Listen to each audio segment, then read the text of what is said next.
think Sneaky's really good. I have like a really high level of respect for him. I've actually wanted to play versus Sneaky for like a super long time. Oh, he stole it! He stole the Elder Dragon! Sneaky! What was that? My thing about Impact is he was world champions, and so far he's so good. Suddenly it's bad if you're Impact, but maybe it's not. Just kidding, First Blood. Feels pretty good to like get to actually play him on the main stage in LCS. I want to become him because I want to copy his style. He's kind of like Final Boss, I guess, for me.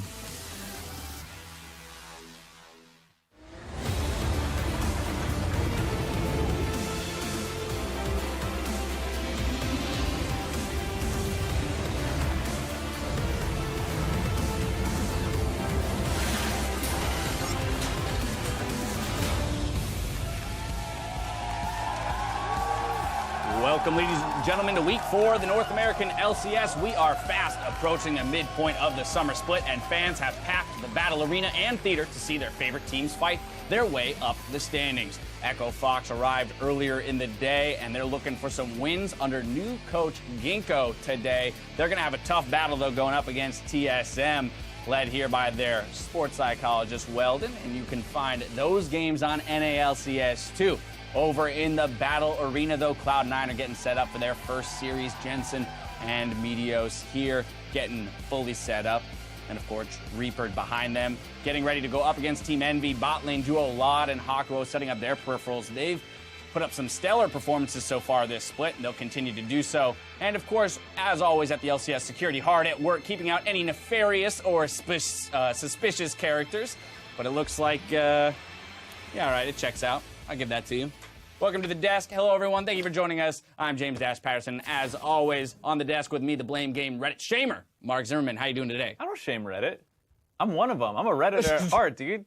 Is that it? You're part of the Reddit family? Yeah, I'm just like trying to correct them. You know, it's like that kid, you know, he's a little off the path, and you're like, no, you should really, Gotcha, you know, just nudging them in the right direction. Just giving them a little guidance. I respect that. I respect that. Sometimes Reddit needs that. Well, before we get into the day's discussion, let's quickly take a look at the current standings. At the top, TSM, Immortals, and Envy. In the middle of the pack, we've got Cloud9, Liquid, and Apex, and the bottom 4 teams in order: CLG, Echo Fox, Energy, and Phoenix 1. But now for a look at the action we've got coming up on both streams today. NALCS 1 hosts Cloud9 versus Envy, followed by Immortals and Liquid's matchup. Meanwhile, in the Battle Arena, TSM takes on Echo Fox with Energy and Phoenix 1 following in the second series. Now tomorrow, look out for that match of the week you won't want to miss. Tune into NALCS 2 at noon Pacific for Team Envy's battle with TSM. Now that's sure to be a hyped matchup, but first, Team Envy, well, they've got to go through another test going up against Cloud9 today. I think this is one of the more interesting matchups because Cloud9 is a team that we've seen struggle a little bit in the macro game, and I think that's one of Envy's strengths.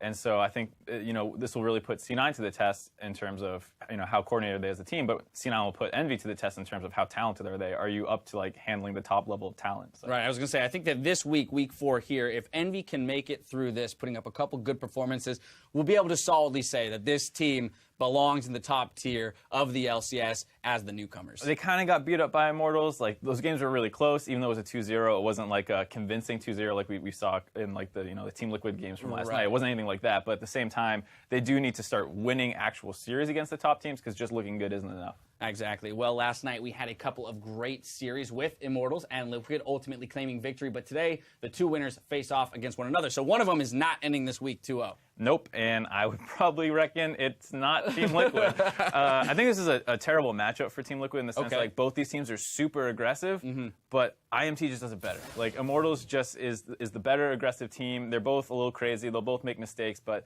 when it comes down to it, Immortals is better at punishing those. And I think that Team Liquid is the kind of team that once they start losing, they're just like, let's keep trying, and Immortals will just keep punishing over and over. That being said, Team Liquid, at least in the small sample size that we've seen with both Dardoch and Fabi in the lineup, have looked a lot more cohesive as a unit, right?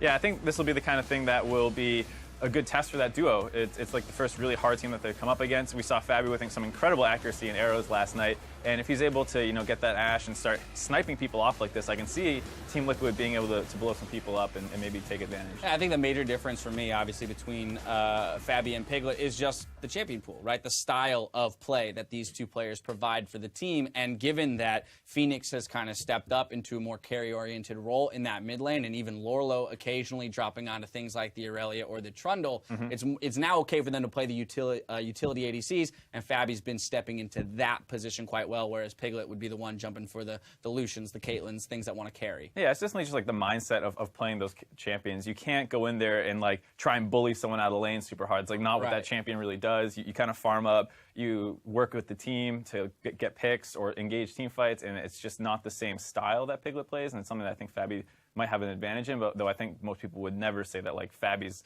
better than Piglet or anything like that. Right, at least on an individual level, and at least maybe not right now. That's of course, with Team Liquid, they finished 2-0. Immortals, they got the win, but it was in a 2-1 series over CLG, losing game 1, but then looking dominant in games 2 and 3. Yeah, I mean, that's kind of the Immortal style in a little bit, where like they'll make some mistakes, they'll give up a game, but then they'll like wake up in a sense and they'll start smashing you. And I think that is kind of the team they are. Like you can expect to see some more mistakes in the first couple games as they kind of rein themselves back in from what they were probably doing in scrims that whole week, where they were just like, oh, we're through 3 turrets. Like, uh-oh. Yeah, well, I mean, Pobelter himself said in his interview yesterday with Jad that the best of 3 format has definitely allowed them to try more things. Right. They're more willing to drop a game, not that you want to drop a game, but they're more willing to try something new because you have that game to spare. So the best of 3 format maybe makes it look like they're not as strong a team as they were in Spring Split because they are dropping games, but it's also helping them discover this meta and really understand it, or so they say. Yeah, I mean, it's true. But to the same point, they're still playing like Aurelia like 6 games in a row for Huni and things like that. So it's not like, they're whipping something totally out of the blue out. But at the same time, it is true that like you will have a couple more experiments with, even if it's not like a comp change, you'll just try like a different mid in a comp or something like that. All right, well, we're not done teasing this matchup quite yet, and we've talked a lot about top lane influence this split. So before we go any further, let's hear what Huni has to say about his opponent in the top lane in today's matchup. I would say he knows how to play like meta champion, and like he used to be really good at Irelia. I paired it, but I have no clue because I didn't play any solo queue last year. So everyone was saying, "Oh, Lola Irelia is so good. He used to play Irelia so much. He used to be one-trick pony at Irelia." But I don't know. I can play whatever, so I'm not scary at all as well. I love that voice he's using. Yeah, it's just that mysterious other person, third party that's feeding him all this inside information about Lorlos. This guy's coming in like, hey, watch out, he's got an Aurelia. Like, so do most people now. I know, right, exactly. Well, that's the thing. But, I mean, you already talked about the fact that Huni's played Aurelia a lot. That could be a very contested champion in the top lane between these two guys. But how do you feel Lorlo can fare against the likes of Huni in this top lane? I think he does fine in terms of like a one-on-one matchup. I don't think you'll see like solo kills or things like that, but what really separates Immortals and Huni is his synergy with Reignover. Right. And I know that, Dardoch and Lorlo have a little bit of a bromance too, but it's definitely not as strong as the Huni Reignover pain train. Right. So I think, Lorlo will get tested in terms of that, how he reacts to that synergy versus how he reacts one-on-one to Huni. The Huni Reignover bromance is a thing of legend, to be honest. But over the past couple of weeks, we've been asking you to send us your favorite moments by tweeting with the hashtag LCS Big Plays, and last night was no exception. You highlighted some great moments, including this play from Immortals versus CLG, called out by Janana Party, fantastic name, who tweeted, Pobelter letting all that blood flow with that triple kill, filthy move after the Kindred ult. Here's your LCS Big Play. Smithy is forced to pop the ultimate, which actually helps Huni stay alive. Pobelter charges it, gets 3 right off the bat there. Absolutely insane play there on the Vladimir. Nice. Help me here. Vladimir. Careful. Undertow is going to hit him just at the edge, and they're going to be able to chase him down. First blood, Team Liquid.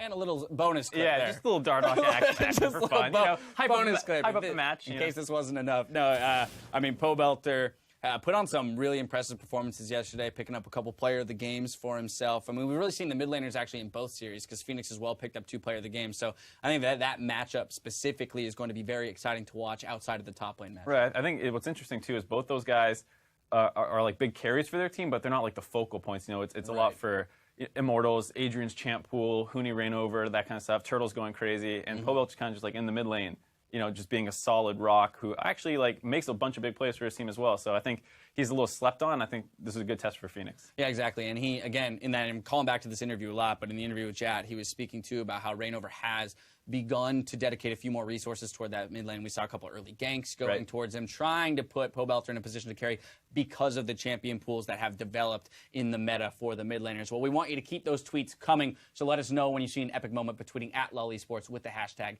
LCS Big Plays. And in case you missed the news yesterday, we announced the 2016 All-Star Tournament will be held in Barcelona, Spain, December 8th through the 11th. Palau Sant-Jordi will play host to all of the favorite players from around the world, so stay tuned for more information. That's going to do it for us at the desk, though, so it's time to send it over to the casters to get the games underway. Thank you very much, gentlemen. Hello, everyone. I am Rivington Bisson III, and joined today on the cast by Joshua Jat Leesman. It's been a while, but there is league to be commentated, and we still have that kind of synergy. It has been too long, obviously, and it's going to be a great game we have today. Best of 3 between TSM and Echo Fox. I'm so ready for it. We're bringing you, like Jat said, that best of 3 series. TSM looking to stay in the lead against Echo Fox, who's really looking to find their momentum this split. TSM is in full force coming into week 4, on fire, if you will. Undefeated in 6 consecutive series now. Absolutely. Everything seems to be working great for TSM. These guys are firing on all cylinders, and every man is doing work in his position. But with all that being said, everything going great for TSM, this is a trap game. Yeah. They have Echo Fox, who is 1-5 on the season. They have the match of the week tomorrow against Envy, and a lot of times team will just kind of look through a team, but you can't do that in professional play. So they got to make sure they focus on Echo Fox before moving on to Envy tomorrow. Still a few carry players and positions on that Echo Fox teams, as those are the opponents today, starting more slowly than they would have liked coming into the summer split. Fox is making a staff change now, as earlier this week it was announced that the team would part ways with Coach Kopp. Yeah, and it's always interesting to see how a team moves on after a coaching change. Right. I will say that I thought Kopp's drafts were solid, but the team did look sluggish, and the macro play was not very strong. And they don't have a full coach in place yet. This is actually their manager stepping in to be the head coach, so I think they're still looking for a more permanent solution later. So it'll be interesting to see if even just the fact that they have a change can spur some improvement. And I hope that the play of each single player comes together soon for these guys, because we saw what KFO could do to Huni at first their game in Immortals. We know that Froggen can carry games. If the bot lane can come together, and now we see kind of the switch up in the jungle, if that starts to play out for Echo Fox, they could really start to make a move as we come to the second half. Yeah, it's just been so rough for Echo Fox as well, though. Like, aside from being 1-5, their last 10 games have all been losses. They started off the split with 3 wins and just been nothing but losing since then, so they have to turn around at some point. It's not easy to clear your mentality from that either. It has been a rough road for Echo Fox so far, and for some insight, we asked Keith to rate his team's performance. Yeah, it's been really disappointing, our performance, and honestly, there's no excuse. I think we're trying to practice as hard as we can, but it could be the way we practice, or like we're not learning fast enough. It's just, I don't know, there's no excuse for our performance. Yeah, harsh right there, right? There's no excuse. These guys know they need to be able to step up, especially with the record they had with their full roster towards the end of last split. They need to do better. Right, they need to find results. They need to get driven to find those results, and we're ready to play some leagues, so let's review the starting lineups. First up, it's going to be Team SoloMid on the blue side. That means it's Haunter in the top lane, Svenskeren in the jungle, Bjergsen going off in mid lane, your bottom lane of Doublelift at 80 carry, and their support, Biofrost, with Coach Parth always behind them. Everything working so well. Parth also kind of seeming to step into this pick ban analyst role as well. They have Weldon as their head coach, who's not on stage, but up against them on the other side, we have Echo Fox, obviously looking to step it up. We got KFO in the top lane. Jungling is going to be hard this game. Sometimes to swap back and forth between Hard and Grigne. We also have Froggen in the mid lane right here. Keith is the 80 carry. And obviously it is big support. And the man who is maybe calling the picks and bans today is going to be Ginkgo, their manager. So I wonder how that usually works coming in. Is it kind of the whole team now together in the picks and bans? We decide on kind of what goes well with what the composition may be coming to? Yeah, absolutely. I mean, I think for the most part, this is just going to be the players doing most of the pick and ban phase. Maybe some consulting, because like, obviously he's going to be around the team a fair bit beforehand, so he can still have like the written plans that the team has come up with together, Right. but it's still going to be more so the team than it is going to be the coach making these picks. Another thing I want to look at, we said this might be a trap game for TSM, but as well, how fast do they take to this game? Do they try to dominate right away? Do they see if they can actually keep that sort of lead and finish the game out and put themselves to the test a little bit? Yeah, well, if we were doing best of ones, TSM would actually have been even more dominant because their game ones have been so Very true. strong this split. And obviously, they're still undefeated in matches, but especially game one, they seem to just fly out of the gates. So I'd expect TSM to just kind of go pedal to the metal, try and finish this series as quickly as possible. Incredibly fast. Haunter's been able to control the top lane. We've seen Bjergsen in the mid lane as well. Sven Skaren is kind of under the radar, but then always in the other team's jungle, kind of being a nuisance. And you may not see him doing all the work, but it impacts the opponents so hard. We'll see if Echo Fox can actually get an early game going here, if they can pull out that type of composition from picks and bans. Yeah, it's been the TSM dream. It's the roster everyone wants to see come together. They have aggression in every lane. The jungler is able to play aggressive right there. Sven Skaren got a haircut. He looks sharp. Everything's clicking. Not going to lie, rosters like that always scare me a little bit because there's that potential of, well, we were winning a lot, but we actually didn't really know why that was happening. Almost went for Immortals, right? They didn't change their ways. They kind of stuck with why they were winning, and it didn't pan out in the end. Yeah, I will Gets say, scary. I will say the TSM roster does take a lot of risks in game, and they often rely on their ability to just outplay their opponents in a risky situation. That is true. And it's worked the majority of the time with the 6-0 record, but obviously that could have some flaws, and I wonder if they're going to continue to play exactly that style, or if they're going to try and play a little more calculated. That being said, nothing broken. Don't fix it. Still undefeated. Exactly. I have a question, chat.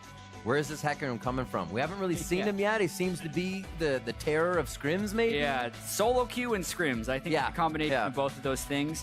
And it's one of those junglers who really just can destroy one person in a game. Like, Ghost Hecarim, if you don't have Flash, will kill you. And because the Ghost can come up so much faster than the Flash now, as well as the Trinity Force buffs for Hecarim, like, he has a lot of potential to kind of take over a game. And I think especially against a team like Echo Fox, for TSM, they're just trying to get rid of the champions that could take over a game. So Vladimir and Hecarim off the board. Quite a few top picks left up as well throughout this picks and bans. The Kindred and Hecarim get hit, but that Azir is still up. But a lot of top laners are still up in the Aurelia as well as the Jax, so we could get a good fight out of both of these teams. What will they decide to go for first with all that? Exactly. We know Doublelift has played Lucian in every game except for one. This is true. Aside from one Sivir game, let's see if he keeps that streak alive. I am a little curious, though, what they would decide to go with. Just a solid jungler. Sven Skaren decides against the Nidalee with Rek'Sai still up. Who's going to go for a little bit more control? Doesn't seem like a jungler is necessary on the other side. They actually want to get a bit of control and utility. Does Shen come in here? I was kind of hoping the KFO would still go for something aggressive, something he can win a lane and just fight that fight with 1v1 if it were to come to it against Haunter. Yeah, we're seeing an increasing amount of Shen kind of around the world. It is a good matchup into Aurelia, but I mean, with the blind pick right here, it's mainly just saying he's going to be able to plan to split lane with whoever he's up against.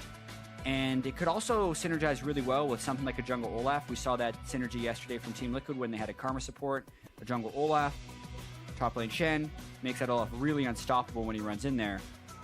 So TSM's going to have to keep that in mind, make sure they keep mobility in place for their other roles. And if they do Lucian and Azir, that would be what they need. It's such a top squad, too, that they're already putting together. That Azir, Lucian, and Rek'Sai so far for Team SoloMid. And we do see Fox putting together different compositions. I mean, we saw the brand last week, so we could see anything filling this one out. Probably not the brand, though, with the Karma coming in. Yeah, I mean, they're really just going to have to try and find something reliable or consistent. Something that can make plays, I think, is the biggest thing for Echo Fox, because so much of their strategy seems to be just win your individual matchup, then we'll win the game. And they've said themselves that they just don't really know what to do in the game. So potentially they pick playmakers, right? Already they have the Olaf. There it is. That factors right in with the Shen and the Karma. A little bit of a telegraph jungle pick, and they're going to wait for the mid lane counter pick until they see the entire team. A lot of ways to facilitate that single lockdown on somebody from long range or whether up close, quick, and personal. So Fox have one more to round out their composition. Team SoloMid blind picking the Azir. They can pretty much go all the way through this game if it goes long now with this composition so far. So really, anything to keep it safe. Something that just synergizes, not too much dive, not too much kite, What's right in the middle? Haunter's been playing a lot of damage dealers top, so they would have the chance of going with something like Fiora if they wanted to outscale and split push. Or they could just go with a totally utility-focused champ, right? Like, Maokai is still a champion. I haven't seen much of it. Swain has been something he's played a lot of, although that was a really good combo with Zilean. And even though Aurelia isn't a great matchup into Shen, it still offers, you know, a little bit of everything. What's the final pickup? Is this the support Karma? The mid lane for Froggen. He would love to counter it. A lot of times here at the Echo Fox team, when they get in a rut, Froggen will kind of reassure them with, I'm actually really strong. I've been winning my lane. We can win this. Let's group. But keep it safe. And if I farm up enough, we can do this. So that's kind of the champion we're looking for him to lock in. Yeah, I mean, I would expect a Victor, because that's kind of the thing that you do. Azir versus Victor, it's a whole bunch of damage. They don't have a huge amount of damage with the Shen in the top lane. Unless they wanted to go really heavy into the dive, then they would do something like the Kassadin.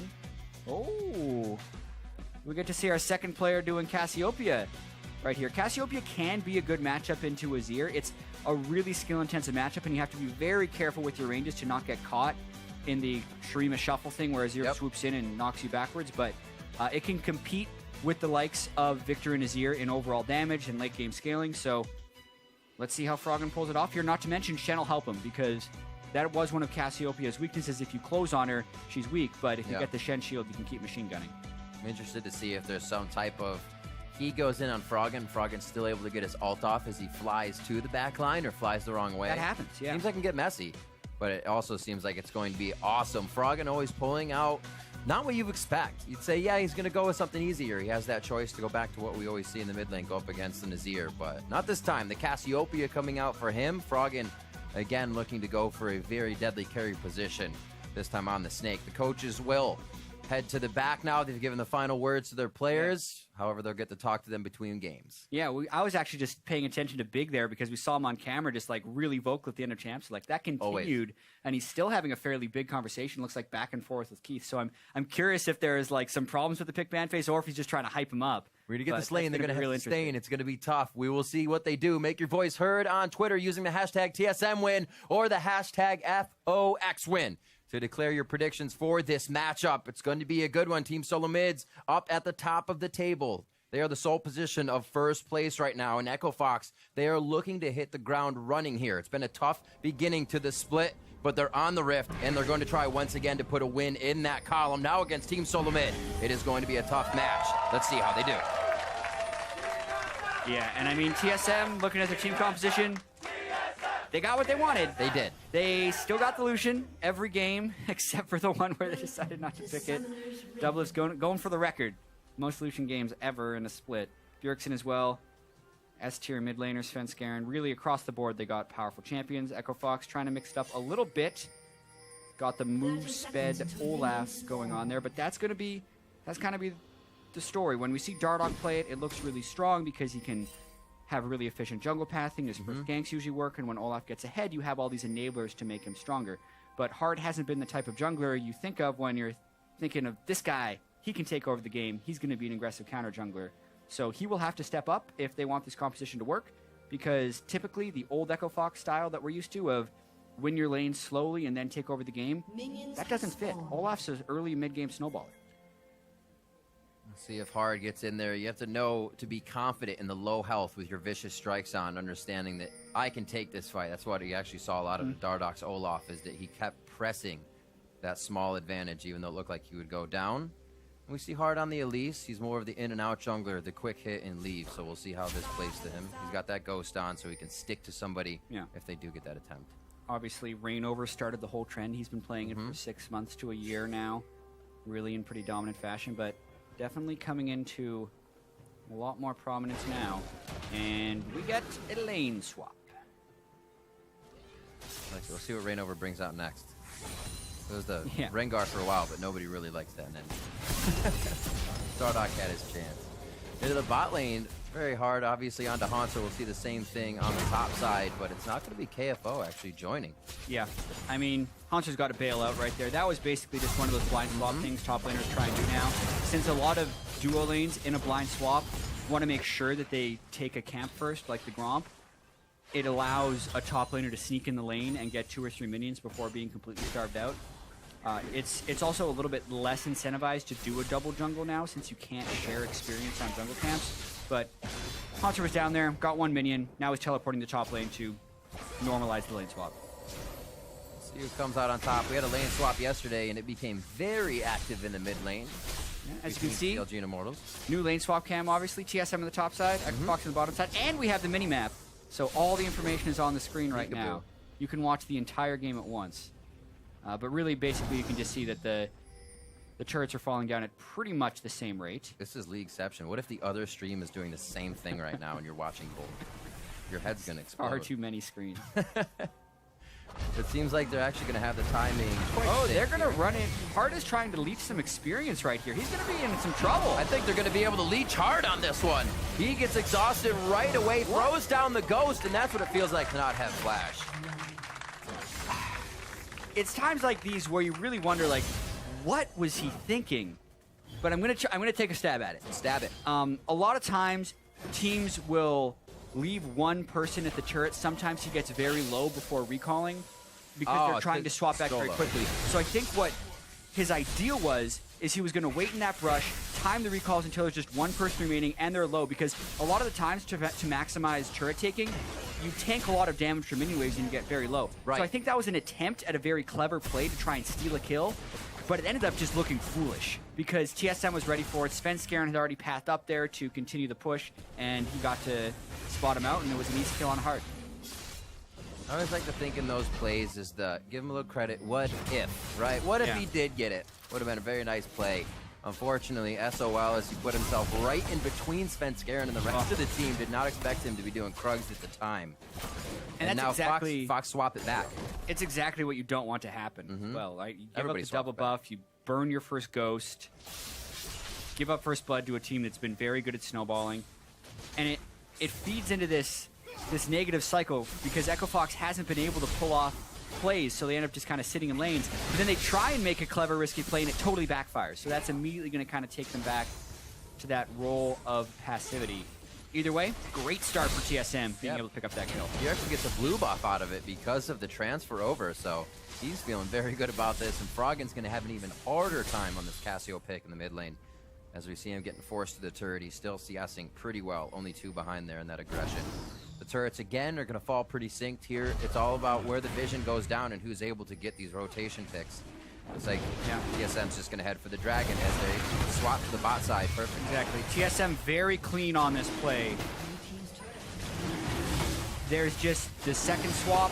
They know they have a tempo advantage. They're expecting Olaf to be back. They're getting a little bit low. We'll see if Hard will be able to stop it, but with no ghost and being a little bit scared, it looks like TSM's going to be able to secure that without too many issues. Oh. Is it too little, too late? Relentless pursuit over the wall. He might have to flash. He doesn't want to flash. Give him the heals, give him the bubbles. Finds his tunnel with just enough time and not enough follow-up from Echo Fox. So they scoot out of that, as well as pulling Echo Fox out of lanes, out of pushing that mid lane. Then Bjergsen's going to push it right back in. Yeah, even bigger advantage. I really like having Ocean Drake in the laning phase as well. It's just so much regeneration. It'll also help Sven Skaren power through the jungle because the regen only stops on champion damage. So for junglers, you just get to power clear through the jungle. Rek'Sai already doesn't really have to worry about health, even more so now. It's great with sustained champions like Nami since you just get to supercharge with healing. Really, great early game for TSM. Out come the long swords for both Keith and Double Lift. Trying to stack a little bit of early damage. Level 6s for the mid lanes. Those are just 6.5 minutes in here. Hanser returns to the top lane, so we're getting things evened out here. Interesting that the mid lane turrets stand, but these waves are still being cleared like there's a laning phase going on. Maybe just a few more waves. That's what they're saying. Yeah, you wonder if they're going to freeze the lane a little bit since both of these lanes are defenseless from a turret's perspective. Right. This will become more dangerous for TSM as Echo Fox approach level 6 because the Shen ultimate could come in. But it's also worth noting that neither mid laner has teleport, so the bottom lane fear is a little bit less than in most of the double TP games when you have double lane swaps like this. So because of that, I'd expect Bifrost and Double to play a little bit more aggressive than we would have seen if there were 2 TPs on Echo Fox's side. I haven't seen that for a while. It definitely is slowing the game down a little bit and showing us something different. Wow, 2 defensive pink wards in Echo Fox's jungle. They go for Hanser. Svenskaren's gonna get the pop-up. That'll give Hanser time to work a slow or a stun in here. Back onto Hard. Almost goes down. Svenskaren can't get the final attack on his Hard. Ghosts and pops a potion just at the right time. Yeah, I mean, with the 2 defensive pink wards, Echo Fox's play still goes wrong here, and KFO does have flash, but they're going to look to dive this. I mean, why wouldn't they? They have the upper hand. They have a huge minion wave as well. There's another one. It's ramped up. He might get much, and he may be able to get another one. Svenskaren has to get out. It doesn't matter if it's on you or not. The turret ramps up now, and you have to be very careful. Yeah, and Echo Fox get out with incredibly slim margins right there, because the size of that minion wave would have meant that dive would have been disastrous, because the timing of that gank was exactly what you want for TSM. Whenever you're in these lane swap situations, you have big waves crashing into turrets, and you always want to time a gank on the weak top laner as he's about to get his experience, because that's when he needs to stay under the turret. But in this dive in particular, KFO already very low. Haunter goes in, but Svenskaren can't immediately combo it, and then Fox, KFO teleport or flashes back in to his block zone, and TSM can't finish him off. And because KFO wasn't hitting back in that block zone, he didn't catch minion aggro, which is the biggest thing that kept him alive, because normally if the top laner wants to fight back in front of that big minion wave, the minions kill him. But KFO managed to juke out of minion aggro, and it kept him alive. Minion aggro, and it was as soon you heard it, the equilibrium strike go off, and as soon as he dashed through her, she actually wasn't able to get it on. So Hanser actually had that fizzle out. Oh, my little half seconds here. TSM not happy with that last engage. They're going to go ahead and start stealing resources from the bot side of the jungle as KFO keeps that top turret alive. We're back to kind of breathing room here in the mid lane. Froggen continues to farm up, but he's actually got people on both sides of him. He's got to be careful. Even with KFO's outplay there in the top side, it's not like TSM has let up on the pressure, and you can just see it on the map. Like, all of Echo Fox's pink wards are defensive. They have 2 in the red side of the jungle and 1 in the blue side of the jungle, so they're clearly just trying to keep up right now, and TSM has 4 people in the mid lane looking to make a push. They're playing the sides of Echo Fox's side of the map like this mid turret is already actually down. Yeah, a little bit. And everyone on Echo Fox having to recall right now. Well, looks like TSM's gonna match it. Yeah, I was gonna say, it looks like that mid turret may go down now, but you're right. They head back. Time to pick up more. Ocean Drake again next, so if TSM's able to get that, they'll be able to stay out and play all day. Never have to base. Yeah, it's interesting kind of, I know everyone loves to talk about the Drakes and they just say, you know, Infernal is the greatest of all time. I will say that Infernal is an advantage in itself. Drakes like Ocean and Cloud allow you to get your own advantage. Because obviously the out-of-combat regen can help in siege situations, but the main thing that I think it enables you to do is stay on the map longer. You're less likely to have to recall, because health and mana are a very important resource that you often have to refill and you run low when you're out on the map. But if you're getting 4% of your missing health and mana back every 5 seconds, you get to just persist, and you get to keep your pressure up for longer. So 50 minutes into the game, in a big team fight, no, that's not going to matter. But hopefully by 50 minutes, because you've been able to stay out on the map the whole game, you will have already won or have gotten your advantage before. It's going to dominate against a team when you're already invading their jungle, being able to find ways and avenues into their defenses so easily. You see how hard it is for Keith to farm on that bot side, already losing about 20 CS because of the back and forth. The mid lane really hasn't gotten any love in this lane swap. Usually the way it is, but less than usual. And Froggen farming pretty well. Bjergsen has had, I think, the 2nd highest CS differential at 10 of all mid laners in North America, whereas Froggen's been completely even with him thus far on Cassiopeia. And Cassio is a champion that would like to farm up a little bit for late game. Now that she gets can't buy boots, so your 6-item build is naturally better because you're faster. True to the lore. Pretty nice here. Whoa. Hard definitely is a magnet for TSM. He's able to find at least 3 members all the time when he's in an area of the map. I think some of that credit goes to Svenskaren as well. He seems like very good at tracking the opponent jungler and shutting him down in almost all of these games. You can also see the top lane matchup, how difficult that is for Relius and KFOs at full farm. And Fox trying to make a play. Kenall coming in. Double lift looking to solo ult onto Frog, and he gets pushed off. Froggen still has that gaze, so he can throw down an ultimate. That's used very as aggressive. a counter engage. That does not get taken. Dragon goes to Key, so it goes to Echo Fox, and they're going to disengage out of this one. So kind of taunting Team SoloMid into a fight there. They didn't want it fully, and Fox come away with a Dragon. I give credit to Echo Fox for taking the initiative and making that play. They had defensive boards for a long time. They finally get a small window after Bjergsen has gone to base to try and make a big push out. And then Svenskeren does an incredibly risky thing to flash blind into the pit to try and get the steal.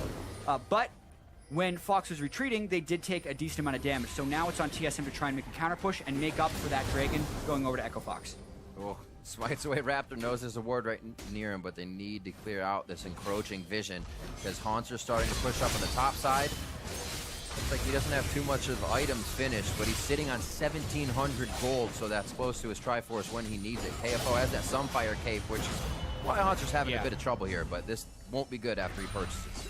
Yeah, the idea of crashing a big wave into the top laner's turret and diving him with your jungler is good at 5 minutes. When it's a Shen with a Sunfire Cape and a kill, not nearly as good. Yep. Especially since Haunter and Svenskeren are so just sitting on item components. No way they would have the damage of killing KFO, even if they weren't diving under a turret. It would be difficult.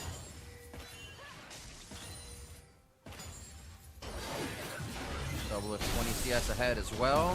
CS leads in just about every lane here as they actually go for it. Rift Herald, another avenue to get themselves back in this game. The DPS on Cassiopeia is very high to help secure this buff, and they know that Aurelia is just recalled. So again, I like this play by Echo Fox to secure the Rift Herald, and that's going to make KFO a beast in the split push, where as long as he can stand on it and pick it up. Now they're a little trapped in the pit. Here we go. Big's a little too far forward. He's a two-shot from Haunter. As Svenskeren and him going for the fight hard, very close to going down, and he will in the end, but he gets his exhaust off just in time. Unfortunately, it does not solidify that kill onto Haunter, but they do find Svenskeren. A little bit of a mixed call is what it looked like down the stretch there. Everyone was afraid of running towards Bjergsen.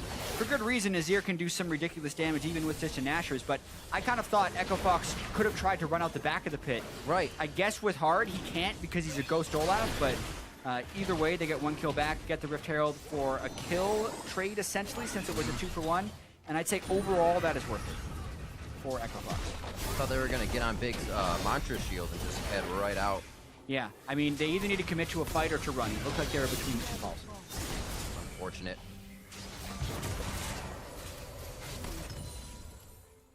Coming out, the resulting fight. Did you see who got Rift Herald? Yes, KFO was able to pick it up. KFO did pick it up. So if Echo Fox gets it, obviously they're going to grab it. Sometimes you have these sure if it went on hard or not. These really unfortunate times sometimes where the long person walks over. So here we see the Rift Herald goes down and Bjergsen is out. So it's like right now, Echo Fox could just take Big, run to the left, and probably escape. But they kind of dilly-dally inside the pit right there, and then Biofrost Tidal Wave stops Froggen from getting in. Froggen then actually flashes over the pit somewhat aggressively as they've lost already their support and their jungler. Not the cleanest play, but I do like that Echo Fox is trying some more things. It's still not looking like it's going to lead to an immediate victory. TSM still keeping the pressure up, but Echo Fox at least fighting back. Yeah, right after that fight, you can see Raptor and just in front of Red, 2 wards placed. The TSM using all this time to get that vision forward. That means they know what Fox is planning. They know where they're going to go next.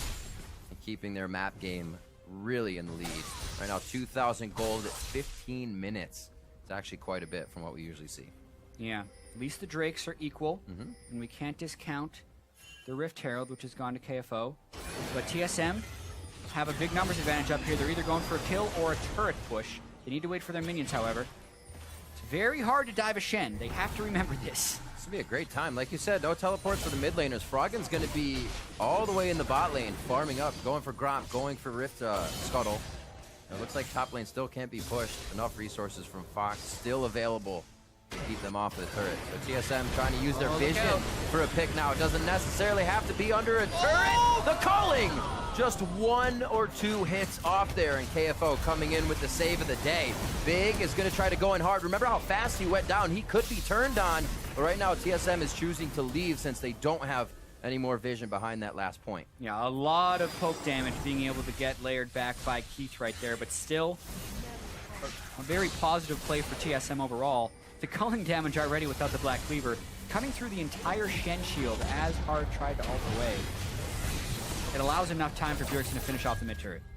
Well, they're starting to have levels on Echo Fox now. The top lane, the mid lane, jungle, AD carry. This is where it gets quite tough. Doesn't matter about the items, it matters about what they're hitting you with in levels, and seeing a little bit of that for the AD carries. Yeah, the map pressure for TSM is just relentless. Yep. They're always in the jungle. A lot of that starts with Svenskeren, but it has to be supported by the team. People are always ready to back Svenskeren up when he's going to make those plays. He has an early Sightstone. He's on Rek'Sai for even more vision control. And it's just allowing everyone to continue to play aggressive. The only way that works is if everyone is able to apply the same amount of pressure, because as soon as you have one leaky gasket, everything falls apart. And what would be the leaky gasket this game? Where do we see the Echo Fox actually... Well, I guess it would be in the beginning. Hard trying to make a sneaky play.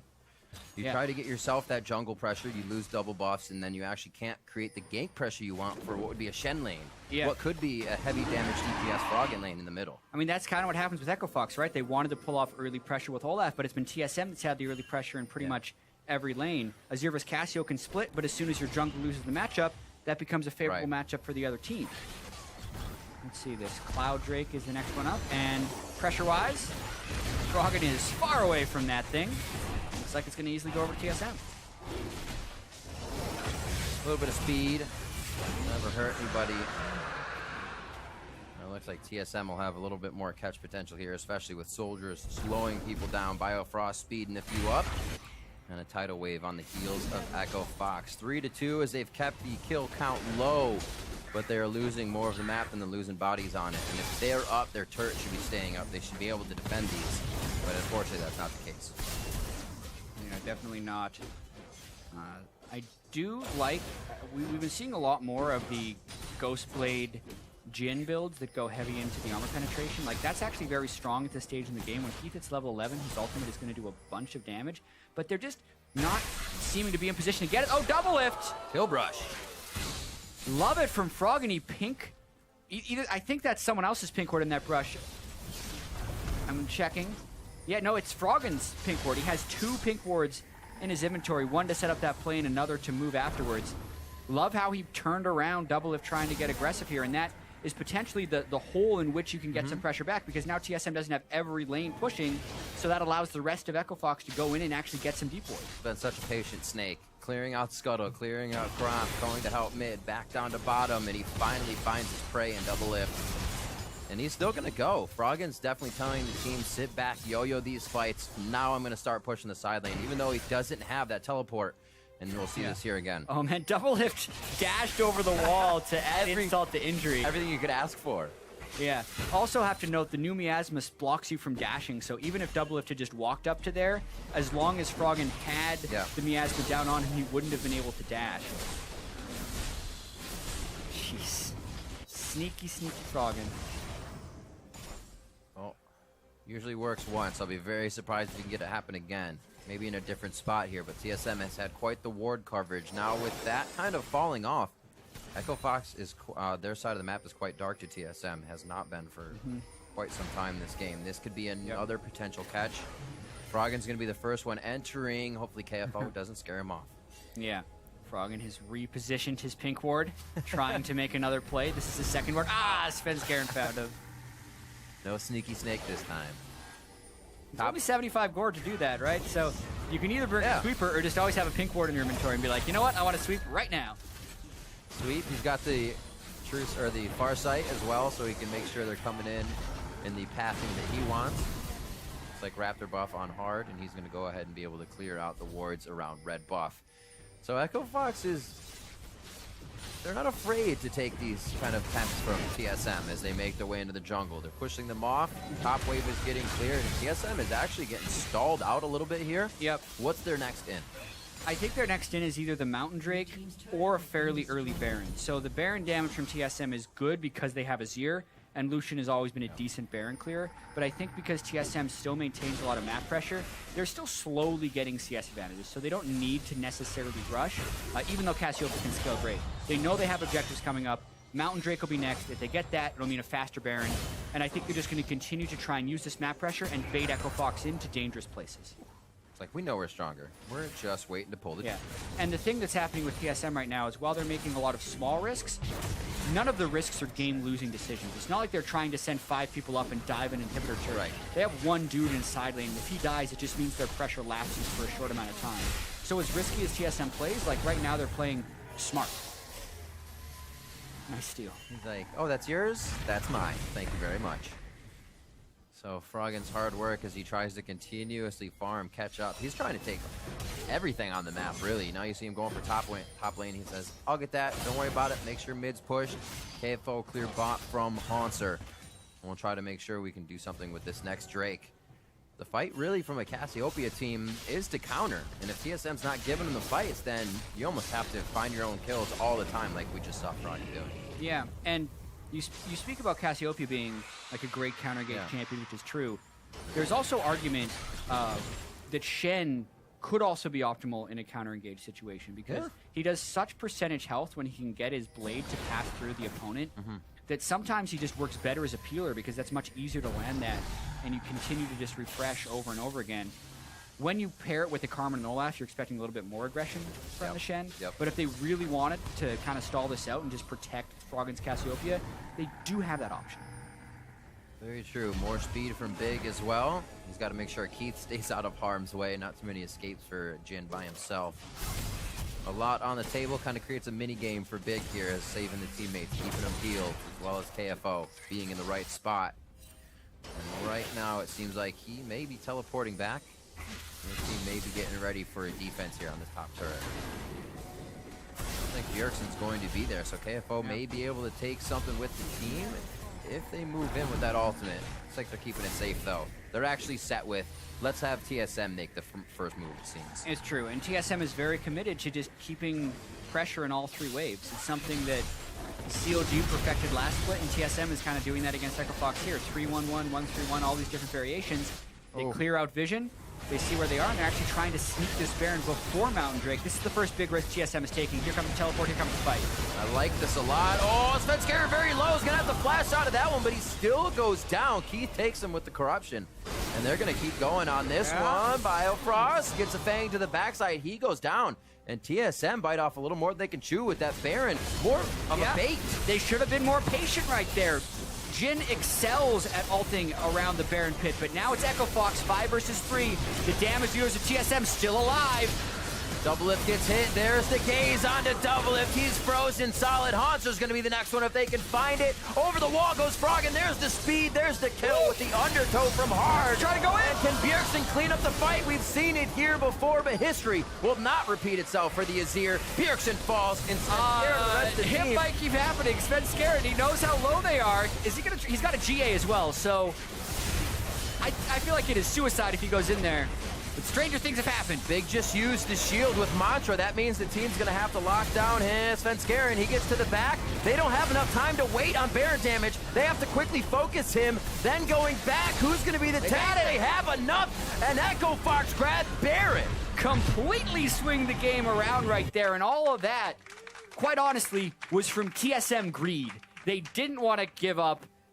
They wanted to steal the Baron at 24 minutes in, and Echo Fox countered it quite well. Svenskeren takes one too many shots from the Baron as well as the Baron.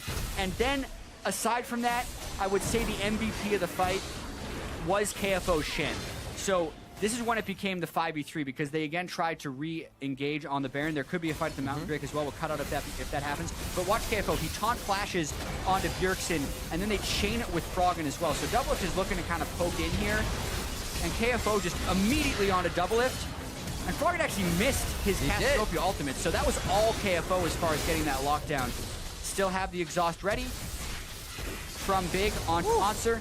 And then Bjergsen goes in and tries to make a good play, but again, KFO lands the taunt onto Bjergsen before he can finish them off with any more auto attacks from Azir. So great job on his end. Now Froggen might be pushing too far. Here we go. It doesn't look like he's in too good of a spot. Gaze goes, oh, here comes KFO. He spins onto Haunter. A lot of minions. There's not enough damage from Svenskeren, and they put themselves in a real sticky situation. They come up, they go back down, and Double F's going down as well. Keith stays alive in what seemed to be a back and forth between the 80 carries. Biofrost is just wandering around with his head cut off, and he goes down. A triple kill for Froggen. What just happened? 0-3. The entire game has swung in Echo Fox's favor. TSM made that one mistake, and they were not willing to take the loss, so they keep trying to get it back right away, over and over again, and maybe they just lost the game. They're losing their inhibitor, maybe more. 20 seconds. We've seen what happens in these very tight countdowns to when the team's about to spawn in Echo Fox. They've seen those matches too. They'll wait for now. They know they have a huge lead at this point with 5,000 gold, and they're going to go ahead and base. And this all started with TSM trying to turn a kill onto Froggen, but that's one of the things we mentioned about having Shen protecting the Cassiopeia, so Cassiopeia can just deal unreal damage. Froggen takes 2 down, and then I don't know what Double Lift and Biofrost were doing up there. Maybe they were trying to collapse down on a fight that was already lost, but that was never a good idea. Froggen collapses in for the triple kill, and because they killed 4 people on TSM, they quickly went in for that, and every time those plays happen, Big always has a lot to say. Big on the horn, always calling the shots, calling the direction, the precision of what champion to go for next. And we are going to get ourselves onto the second tier turret in mid lane. Remember, the inhibitor's already down in the bot, so there's minions going to be pouring in soon. TSM is actually out of sorts right now. Haunter and Svenskeren were thinking about flanking there when they're already way down. They need to be worried about clearing the waves and preventing this Baron power play from ending the game. They weren't even in position to defend that turret properly. Echo Fox totally in control now. All sorts. They had somebody going to the bot side, and there weren't even minions there yet. TSM recouping here. I think they just got thrown back and forth mentally. And they have to figure out what to do to get back into this one. We were just saying, it looks like Echo Fox waiting for TSM to do something. And I actually thought that Baron play was a super good call, because you had 20 seconds on the Mountain Drake. You're saying, oh, it'll be Mountain before anybody does the next big objective. Exactly. But they tried to squeak it in ahead of time. TSM was trying to maybe outsmart Echo Fox. Maybe it was just a disrespectful play, being like, yo, we don't need to prep this properly. We don't need to go Mountain Drake to Baron. We're just going to take the Baron right away. They're not going to stop us. But Echo Fox, they did, and oh boy, in the retreat, TSM couldn't do it. At this point, TSM's just hoping to get a pickoff because Froggen and the rest of Echo Fox are so strong right now that they can potentially just push right through. The early soldier giving up the Death Brush award going in it as well, so it cannot happen with any more members. Nexus turrets are taking a little bit of a beating right now. Yep, already one down. Just went down. As Echo Fox here is doing the do-si-do with TSM in the top lane, and it doesn't seem like they're dancing in the right direction. 13-3, coming up on 30 minutes, and TSM is down to Nexus turret. Yep, Baron is obviously down already, but when you have 2 waves of super minions, you can't have a full-time 5-man squad away from the 2 waves. So that's 1 Nexus turret down. That's what a lot of teams are willing to trade for, an opportunity to try and get a kill. TSM thought their opportunity was the Death Brush. They have turned games around like that before, but not today. This has really come down to fast kills and preventing TSM from picking up any of their own. Look at those kill scorecards. 703, 204, nothing for Bjergsen, usually carrying on that as here. Not a pivotal point for the team this time. Still has to ramp up, and it hurts. TSM actually isn't finding a way to take these fights from behind once they've been so overthrown. It's rare to see them in this position in the summer split so far. Yeah, trying to clear off the turret with the Jhin ultimate. Let's see how much damage they get. Inner Flame to the back, so they've had to dodge that, dispersed a little bit. The bubble misses as it seems like they're reaching here to get themselves an engage, but more using the resources that makes it okay for Fox to feel secure and taking these inhibitor turrets. Big gets hit, but that's not the main target. Then the tidal wave goes out. It doesn't seem like everybody's even on board with this. Svenskaren's gonna go down. Froggen taking damage with the back line hard, almost dead as well. Ragnarok as he beats himself out of the fight. KFO in the front line, and the 3v1 is Bjergsen's on the side. Can't really do anything. Now he finds his in. Froggen's gonna go down, and it looks like they'll be able to clean this one up. A bit of a stutter step by TSM on this engage, but they find the victory on that. Yeah, and they used all of their possible time because they've lost their second Nexus turret down, so thank goodness Bjergsen's still alive to clear away those waves. But to talk about how that fight actually happened, Echo Fox took so much damage from the turrets before prepping that play, and then that allowed TSM a small window to kind of go in and force the play. Like, TSM doesn't have spectacular initiation. They need to flank. It's an Irelia and a Rek'Sai running in. Yeah. So because Echo Fox burned so much just to get some damage on that turret, it gave the window for TSM to come in and eventually for Bjergsen to slide in at the very end to kind of get the kill. This means TSM's still alive in the game. Their inhibitors should be respawning shortly, but they burned all of their resources in order to do this. Let's see it one more time here. Yeah, Tidal Wave catches Froggen and Hard gets incredibly low. And look at the poke that Bjergsen gets down on Froggen very early.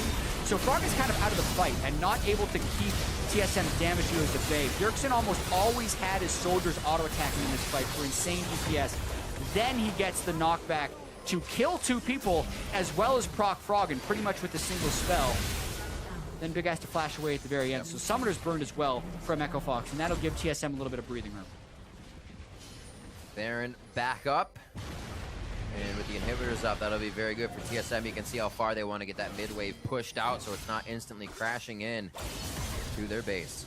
Yeah, this is a really pivotal point in the game because at this point, repelling the push, getting inhibitors to respawn, TSM can still actually win this if they get a proper team fight. They had such a big advantage that despite the collapse, it's still close. Unless Sven Skaren gets caught, Hanser's not even here. The bubble goes in to give him speed and stop the other team, but he gets taken down by Keith, and that was may have been the Dust Blade if it took him out. The cooldown actually didn't come up, so it wasn't a kill. Yeah, it was probably the Deathfire touch right there because that's the mastery that Jhin brings. Here, though, Mountain Drake and Cassiopeia. So Echo Fox can take the Baron very quickly. No Sven Skaren for TSM. They would have to fight this 4 versus 5. And That's a great poke. Look at this route here coming in from KFO as well. He's going to want to stop these minion waves as well as say, hey guys, I'm going to start the super minions back up once again. You're going to have to send someone to respect this. What's interesting is he could actually run at the Nexus right now. Nope, second inhibitor respawn. Yep, just in time. Yeah, this actually isn't going to give him anything. I don't like that move from KFO. It looks good. He's not a Jax or anything. It takes him about 45 seconds to kill an inhibitor by himself without minions. So if anything, KFO should have gotten the minion wave going because the minions can threaten the inhibitor. Yeah. But that actually didn't force a response at all, and now they can both match with teleport. So Echo Fox doesn't make any use out of the pick they got on Sven Skaren outside of the immediate gold value. And now he's picked himself a fight. The red buff means Hanser can win this. If he wants it. Sunfire Cave's burning, but it's healed through by Hanser at this point. Equilibrium. They're going in. Not going to be there. He goes for the team. Big goes down. They're trying to win. They're trying to win. KFO's in. They're onto the Nexus. They took down the inhibitor. Onto the Nexus now. They're going to be doing what they can to get it. Hard's on the other side, swinging away. KFO alive. This is going to work.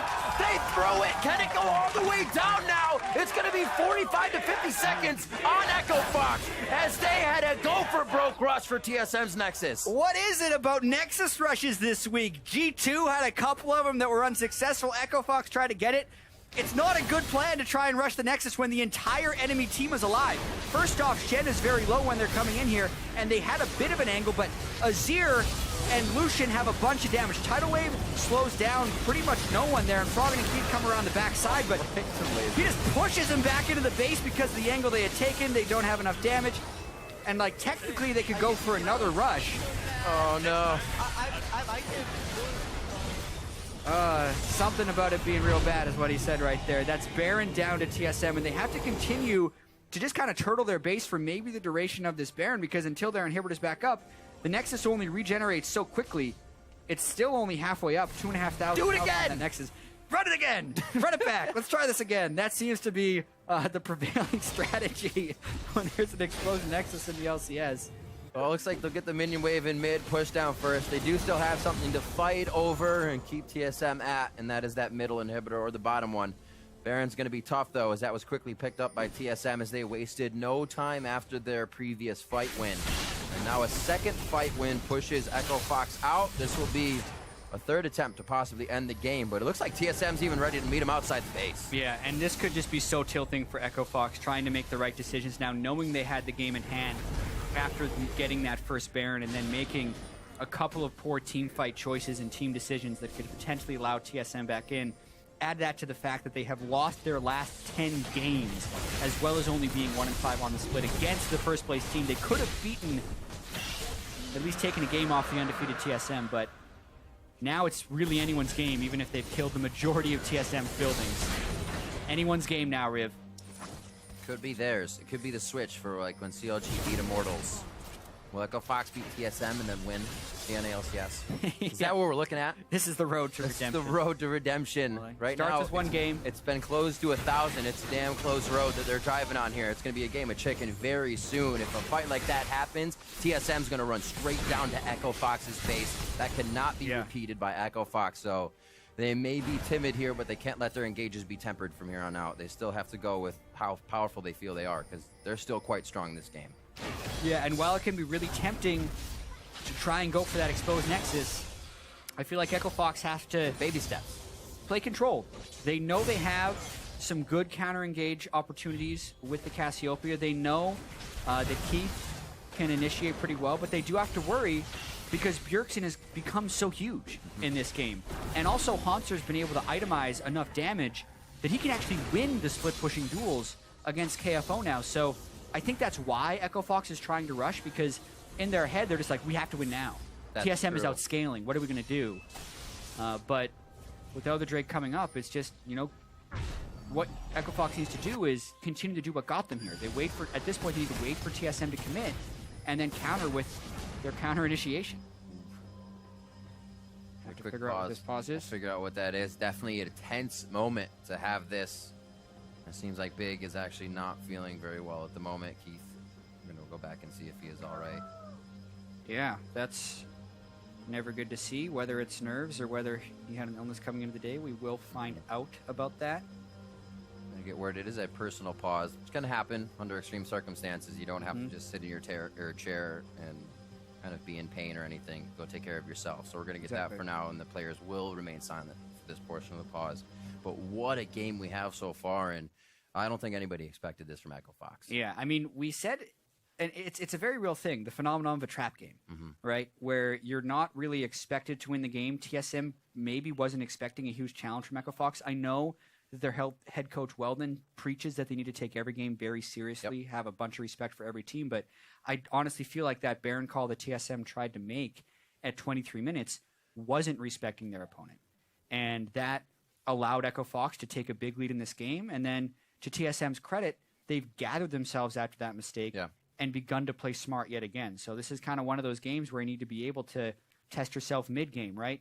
No timeouts in League of Legends for strategic reasons. Right. Obviously, there are for some emergency issues, and you need to be able to have the mentality in-game to kind of fix it yourself. Well, that's one of the things we talked about coming into this game specifically was Envy coming up tomorrow. Is this a trap game for TSM? Is this the team they'll try to look by, try to end the game quick, and just get that victory back in the column? But they say, let's end it quick, and it bites them. I think the answer was yes. Like, obviously, this is kind of what happens. It's a 1-5 Echo Fox versus 6-0 TSM, and we have an incredibly close game right now. But at the same time, we also did want to see like how Echo Fox responds after parting ways with Coach Kopp, who's been their coach for the entirety of the Echo Fox being an organization, really. Very true.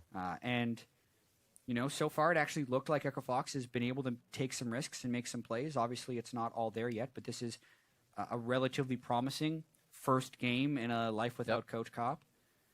But obviously, we got this pause 38 minutes into the game, and it's a super tense moment. And it's still that Echo Fox pick ban. There's some things you don't expect in there that came out like the Cassiopeia. I would expect it again, KFO, to go something like the Jax or the Aurelia we've been seeing him on. So strong, controlling lanes, and he brings out the Shen this time. So they're actually, along with that comfort, still discussing compositions that are going to work better for the game at hand. They're not just going in saying, well, you know, everything's new this week, so we'll do what we can and then recoup next week with the ideas, and we can see how we did. Yeah, absolutely. And I actually have been really impressed with KFO's Shen this game. I don't think map-wise he's been given the opportunity to get a lot of farm. TSM actually kept manipulating situations where KFO was on his own, and he had to outplay significantly there, which has allowed Haunter to get that 100 CS advantage, and now is putting Haunter in a place where he can outduel KFO. A lot of that is just from the CS. But if we look at the team fights they're able to win and the dives that KFO was able to stop, I think he's had a great game thus far and would have been one of the major reasons they ended up winning. I've heard players are on their way back to the stage. Keith is back. Hopefully Big is on his way as well, and we'll be able to get back in this one to see the shocking conclusion of the 38-minute game one. It was actually pretty impressive as well how Echo Fox weathered the storm early. Hard got hit, double buffs gone as soon as you can lose them, really, in that game. And then they were able to give the blue over to Bjergsen, which Bjergsen was able to use for just against Frog and pushing him in. So that for Echo Fox, not falling farther behind, as well as the lanes understanding, there's going to be much more pressure. Maybe the lane swap actually helped them in that sense, since they didn't have to match up with jungle ganks and more pressure. Yeah, that's very true. Froggen did a great job in the early laning phase. 11.5 minutes in, he had a 5 to 10 CS advantage over Bjergsen. But as the game has progressed, Bjergsen's made a bunch of big plays. Froggen also had that one really good play up in the top side where he could kill Doublelift, who he's made have not the greatest game. I think this has been one of Doublelift's lower impact games on Lucian. And it kind of all comes back to this moment where we're incredibly close in the game. Looking at the items, it definitely feels like TSM is starting to pull back ahead. And Echo Fox, even though they've had that big lead, really both teams in this game have had the opportunity of having big leads and close out the game.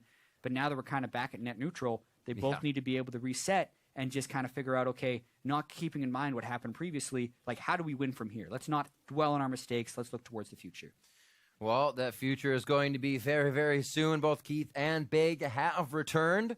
And it looks like we're going to get the readies on the screen from both teams. We're going to be in the game very shortly here. The intense 38-minute matchup. Team SoloMid. TSM versus Echo Fox still live in game one of the series. And we're back onto the Rifts. We're going to get Keith backing here, which means breathing time for Fox. TSM kind of holding their own as well, just staying on their side as everybody regroups and we reset. Froggen with the Guardian Angel, that might help. I typically like Guardian Angel on tank champions. I would have preferred Froggen just go with a death cap or something to blow people up, but he wants the survivability against the Aurelia a little bit. And lane pressure is actually slightly in Echo Fox's favor right now. That's true. Just cross the river, both top and bottom, with some power in the mid lane. Yeah.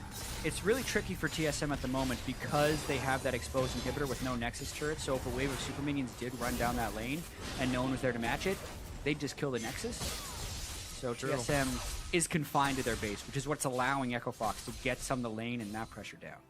It's very interesting to see teams fight in this position. The fight lost means the game lost for Team SoloMid. If that controls their mind in this fight at all, it can easily be lost. They almost have to fight like that can't be an option. Very, very difficult at this point, but the top team in the league, we'll see how they perform right now as Echo Fox is pushing down the mid lane. Top wave is going to be meeting quite soon as well with that super minion coming in. That inhibitor has just respawned, so it'll be the last wave of that. We'll see how Echo Fox uses it. Seems like they're timid themselves, but rightfully so. Yeah, they have to respect Bjergsen's Azir. It's just so beastly right now. Mirroring 6 items. And not the greatest ways of catching him out. I mean, essentially KFO would have to taunt flash in. Svenskeren also with a bunch of armor pretty much just eats those 2 Jhin ults. He cancels to get some of the cooldown back. And yeah, it definitely feels like Echo Fox is sufficiently stalled out right now. Right. They're a little scared there. We heard the Youmuu's Ghostblade go off for Keith, but not a big deal. They were just getting themselves to safety, and now the Yo-Yo back as well. And they see Bjergsen's a little low. They're hoping for an engage. The resolve almost working on Svenskeren. Locked him down, but I don't know if that's the first one they want to engage on. Really just looking to separate the team and find an opening for a bigger, greater fight. Yeah, and Keith has actually hit Bjergsen with a couple W's in a row now. He's got him below half health, which pushes him back to base. The unfortunate thing, though, is unless Echo Fox is willing to commit all the way to Inhibitor, there's nothing for them to do right now. Elder Drake's in 150, Baron is in 140. So it's pretty much just farming out waves and waiting for people to hit max items at the moment. Sure, Bjergsen is happy to do that. 426 now to the 339 of Froggen, so you can see the result of Echo Fox being in the lead for the past few minutes and just filing these waves into the base of TSM. It's mostly been Bjergsen's farm, and he is almost finalizing his items now. It's kind of just adding up. Yep. TSM already had CS advantages before the late game, but then when you're down to 2 to 3 inhibitors, like you say, the minions just continue to come to you. It's kind of a natural catch-up mechanic if you're able to stall. That's true. If you have the right wave clear, and they do. Looks like they'll try to get the right vision for now the time of the game. Things are getting quite tense. We're approaching that 40-minute mark. I actually have passed that 40-minute mark now. Both Elder and Baron spawning almost the same time. And they're going to have to figure back and forth which one do they want first, which one will be fought over. Titanic finished up for KFO as well. Let's see, he finally gets a little more damage there. TSM in a dangerous situation. Like, at any moment, we could see a team attempt initiation. There's Tidal Wave from Biofrost. There's basically Ghost and Karma from Echo Fox, although Hard may not have enough gold to be able to threaten that anymore because Bjergsen and Doublet have enough damage to burst him down. They're actually just making a run for the exposed inhibitor right now. Doing something like this does cause the team to file in one by one. Obviously, there's a caboose, but they still have enough power on the front line of Bjergsen and Svenskeren to make something happen. So Fox recognize that, they step out, and it looks like they're just trying to play the ring around the rosy game and see where they can get TSM to follow them. They're trying to keep TSM far enough at bay and dancing back and forth to maybe give them a window to rush the Baron or the Elder Drake. But Nami and Azir can still run pretty quickly, so it's a big game of cat and mouse right now about getting the waves in the right place, threatening in the right spots to really go for a big objective. And Cassiopeia with a Mountain Drake can kill that Baron so fast. So really TSM has to always respect that move, and that puts them in danger of getting picked off. A lot of communication being heard here in the battle theater, so close and intimately to the players. Good damage. You can hear everything they're saying, and it's getting loud. It seems like they are calling left and right. Where's the engage? How can we find it? Bjergsen's away from the main team right now. He's got a lot of damage down. Very, very low as well. On the other side, looks like Bjergsen's going to be able to finalize this if he gets into range. He slides it, but has he left his team off on the side? They've been disengaging this fight. KFO is going to come up in 60 seconds with the TP or stand united. But what can Echo Fox do in this time? I think they're going to try to go little love taps on this inhibitor, but they're going to be pushed around. Almost all of their damage, but I don't think TSM wants to fight this without him. They get the inhibitor, but now TSM might be trying a pincer. Very interesting. Vic's caught. Big has the flash out. That's going to be the Locket of the Iron Solari as well. Svenskeren flashing over to get himself in a spot. He actually seems like he wanted to pop that for his team to get in range. Unfortunately, that did not work for him. Bjergsen's going to be again on the heels of his team, ready to fight as Haunter is going to start doing some wave duty. And these are the situations that are so hard to practice for because it's so unique in what is down right now. Knowing you're kind of dancing with these inhibitors down in 4v5s with random catches going off. And it's such a game of cat and mouse. Again, they could go for the Nexus. They're going to go for the Nexus right now. TSM, they haven't even started their recalls. 8 seconds back, but it looks like they're actually... Wait, don't show that you're backing yet, because then you get Baron if they recall. Exactly. Some are going to keep it. Back and forth and back and forth, just trying to get that small edge. Echo Fox remembered what happened last time with the rush not working, but TSM was actually slow enough in the recalls. I think Echo Fox could have ended. They just weren't expecting TSM to be slow in their recalls. I love it. This is getting so good, Fox. Now, again, now it's all waiting game. It's also about vision control at this point, because if they can see them running back and forth, they can better predict. Look at, they're like sentry guards now. Yeah, they can't move because they're worried about Rek'Sai. Oh, they saw him. Oh, Froggett's in the bad spot. Oh, Froggett, the tidal wave. Dude, just slithers out. He's good to go. All right. Reset it once again, but they know Froggett is low. TSM finally has them corralled. And here, Echo Fox, they're going to try and loop. They want to get back in the mid lane and threaten the Nexus again. They're cut off. One soldier is the game changer there. You see, he cannot be hit by any more. Curtain call. Just going to take a bit of HP off of Svenskeren, and they're going to be okay. Such a touch-and-go game. Echo Fox trying to end without a fight here. They want to end with 5 members of TSM up. It's so weird. What we've seen. Because normally you would expect a team to just set up a split pusher and pressure that way. Yes. But because no one on Echo Fox can duel Haunter, Haunter's got way too much damage. He'll kill KFO. Even Bjergsen can kill KFO. Echo Fox is just trying to run loops because they're weaker in team fights, they're weaker in split pushing, but their main advantage in this game right now is their structure damage. They've been able to kill enough structures that they do this, and maybe they bought themselves time to rush down the Elder Drake. This would give them 2 minutes to try and end the game. That's going to be Baron as well. If somebody gets in there, they get the TP in if KFO can do something. This is super dangerous for TSM. They need to kill the Baron to get an Empowered Recall because Echo Fox should be rushing the base as fast as humanly possible because they want to get this fight in the last 2 minutes. There's paused back. They have Elder Drake right now. Terrible call by TSM going for the Baron. Baron is interrupting their recalls. Fox might win right here. Echo Fox entering the base now on the third try. The tidal wave comes out. Is there enough disengage? Fox is on the Nexus. Fox is going to take the first game of the series over TSM. Wow. I mean, you run in circles enough.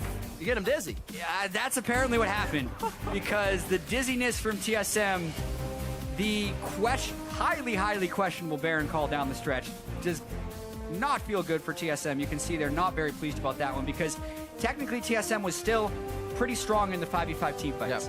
Yep. But obviously, they ran enough loops that Echo Fox could pick the Elder Drake, and then you're thinking in your head, like, okay, they were stronger. It's an open Nexus. Woo. A lot of the times it's like hard to push through the turrets with Elder Drake because it doesn't buff your minions. Right. They didn't have to worry about that. Like, obviously Echo Fox is going to run right for it. But still, TSM's like, nah, man, we got time for this Baron. No, you don't. You definitely do not have time for the Baron. Echo Fox understands the calls. Oh, my gosh. They waited for TSM to make a mistake, right? They just kept testing them over and over again. TSM made a big mistake. Echo Fox take game 1. And I guess the few things were answered here. Would TSM try to test themselves and go very hard this game? It seems like they did, and then were somewhat stalled out in that capacity when they didn't take down mid as fast as they wanted to. They're almost just, as we saw, playing around mid. Froggen at one time had 3 or 4 people behind him while he was still farming mid with Bjergsen. And then it just, the kill early fizzled out, and they were able to stay in the game. What an amazing game that was as well. The composition brought together. Hard in, Grigny still sub. We'll see if he comes in. Ginkgo on stage as the new coach, kind of helping the team get their comfort picks. We'll see if they can take into game 2 because it was pretty great back of Fox in game 1. For more on that Fox win, let's hand it back to Dash. Thank you very much, gentlemen. An unexpected victory here for Fox in game 1 against our league leaders in TSM. But a long game, right? Didn't come easy. They definitely got off to a rocky start. Kind of found their advantages in the mid game, and then took a little while to close it out. A lot of back and forth, a lot of dancing there. But pretty exciting for that dancing portion. Right, yeah, very, very much so, actually. And with that, let's go ahead and take a look at the game ender as Fox walk into the base, pick up that Nexus off of a bad Baron call from TSM. Definitely questionable shot calling on the side of TSM, but great recognition of that by Fox, having the ward in the Baron pit, knowing that their best opportunity to win is to go straight for that Nexus. I mean, the thing is, the carries are so far away. Like, Sven's been on this for a while. Bjerg's not even there. Bjerg finally gets in range of this Baron to start hitting it, and Fox is basically at the front of the gate already. It's recalls canceled by Baron 2. Yeah. Makes this very difficult for them. I mean, they needed to be here. They needed to be defending right now, right? And they're just getting their recalls off. The Baron was super slow. Yep. Even if you finish Baron, get the Baron recalls, it doesn't work. And from there, it's not too hard for Fox to end that game. And as you can see here, Fox so happy to have picked up this victory against our league. Going for a hug with the ref from Big. He's like, everyone gets a hug. This is a big moment for us. I mean, it is. It's a huge moment. Oh, I love to see that for them. Love to see it happen in game 1. Let's see if they can carry that momentum through, and how will TSM react to having, in all honesty, this was a poor game by TSM. There were some good plays by Fox, but TSM definitely not operating to the level that we expect out of them, given their first 3 weeks of play here in the NALCS. I think it kind of came off the rails right at the beginning with that turret dive. So it starts off as a 2v1, and then they build a big wave top with Hanser and Sven going for a dive on KFO. And KFO plays it really well. TSM misplays it, and if they got that dive off, I think the game's over there. Shen is going to lose like 10 CS. He's already down CS. He gives a kill away to Aurelia, going to snowball on him, but they mess up.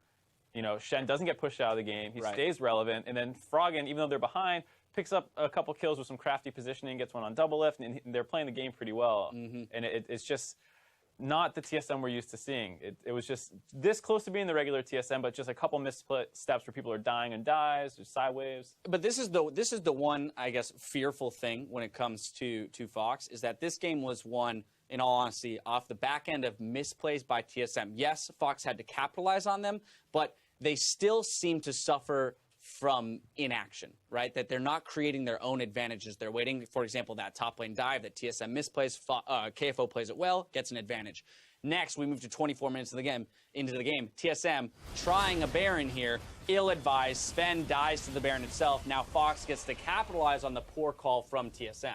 Yeah, it was not a terrible call initially to go for the Baron, but once they start getting chunked out and the rest of Fox starts collapsing, they really need to back off. They get a couple kills, they turn onto the Baron. This is a really nice turn-off by KFO getting the flash on onto Double F, follow-up CC from Keith. They get that kill, they get Haunter as well. And like I said, I don't think TSM was wrong to start the Baron, but they need to realize when they're getting too low to do it. Beer goes for the hero play here, almost gets it. Yeah, trying to pick up a couple kills, maybe disincentivize them from going for that. Yeah, if Baron. you got 1 or 2 of the carries, maybe stops the Baron. Right, but ultimately a 5-0. Well, actually, it'll be a 6-0 because Sven is going to come in and try for the steal. What goes in more early at this point? Right, goes in early, gets his GA popped.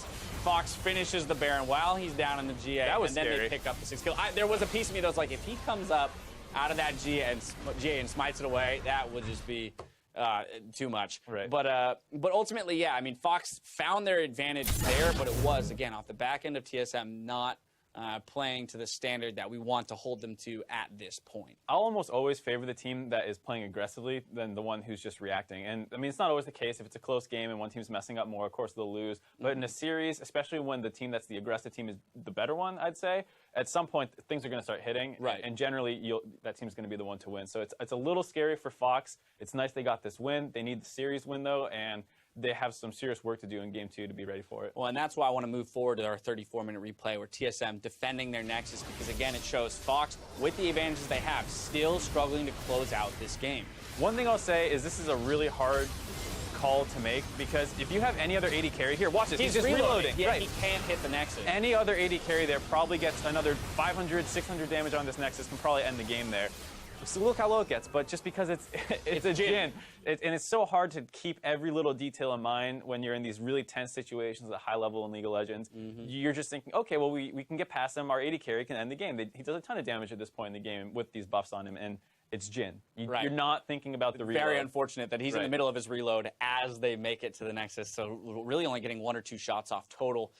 Unfortunately, they don't end the game there, but they do, through persistence and a lot of dancing around the map, end up snagging it. One of the players who is key and instrumental in this victory was Froggen on that Cassiopeia 8, 2, and 4. So stellar play out of him, especially in the late game in terms of positioning. And we have to believe, I know that Big is also the shot caller there, but the two of them crafting some interesting macro movements in order to snag the victory. Right, and I think, it was a couple of his plays in the early game that really let them hang on until that TSM Baron mistake. That pick off on Double F in the bot lane was really critical. Right. He got that kill. He played team fights well in the Baron situation. He got a bunch of those kills. And then you have to think it's him at the late game.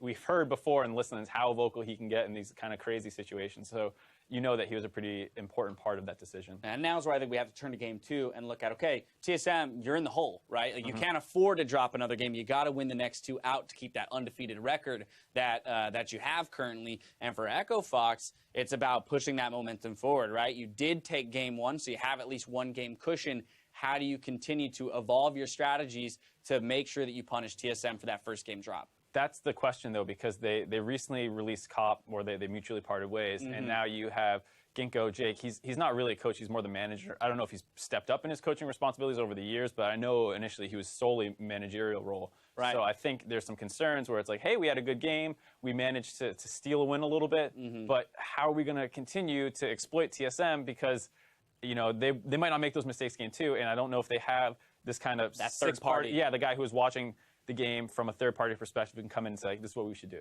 Yeah, I mean, best of threes, we've talked so much about how best of threes increase the value of your support staff, what that coach can do for you, what subs can do for you. And in this situation, we're looking at a team that picks up a victory, yes, but they still have to close it out. And how do they make those adjustments if they don't have that insightful third eye to give them the information they need during these breaks? And, I mean, that's one of the strengths of TSM, I think, is their support staff. They have Weldon, they have Parth for in-game and out-of-game, mentality stuff, as well as, adapting to what the picks were. Cassio, I think, is a really strong pick right now. Very much so. I think we're starting to see it. It was in both games in Game 1, and it has really good matchups into a lot of the top-tier picks, so you'll see her rising in popularity, and it's the kind of thing where, TSM will probably adapt to that. Can Echo Fox predict that? All right, well, Fox sticking it to TSM with that first victory of the day here in this series. We're heading into a program break. Stick around when we come back. Game 2 of Echo Fox versus TSM hits your browsers. The NALCS returns in just 3 minutes. or 3.5. If you want to be a good coach, just be C9 Reaper at XD. Just win and take win. Is that what you're supposed to say? Yeah, just win. All right, guys, win. We take win. That's when you leave the stage. Goodbye. I mean, why wouldn't they? They have the upper hand. They have a huge minion wave as well. There's another one. It's ramped up. Watch out, Zero. Watch out, Zero. Zero's hitting us. Zero. Nice. Good job. Baron. Go Baron. On to the Nexus now. They're going to be doing what they can to get it. Hard's on the other side, swinging away. KFO alive. This isn't going to work. They throw it. Can it go all the way down now? The tidal wave comes out. Is there enough disengage? Fox is on the Nexus. Fox is going to take the first game of the series over TSM.